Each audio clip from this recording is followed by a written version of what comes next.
ഇപ്പൊ നിങ്ങളുടെ ഹീറോ എന്ത് ചെയ്യുന്നു? Will he give up?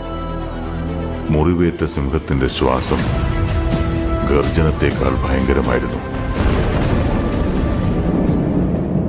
What do you mean? റോക്കിയുടെ പേര് ബോംബെയിൽ മാത്രമല്ല, എല്ലായിടത്തും പാട്ടാ. ചിലർ 10 പിള്ളേരെ പിടിച്ച് തള്ളിയിട്ട് വലിയ ലോണാണെന്ന് പറഞ്ഞ് നടക്കും. അവന്റെ പാദങ്ങളുടെ വലിപ്പം ചെറുതായിരുന്നെങ്കിലും പാദമുദ്രകളുടെ വലിപ്പം വളരെ വലുതായിരുന്നു.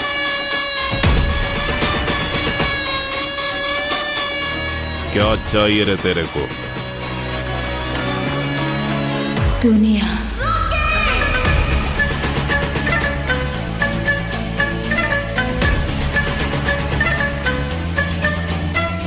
If you think you are bad, I am your dad. പ്രപഞ്ചത്തിൽ അമ്മയേക്കാൾ വലിയ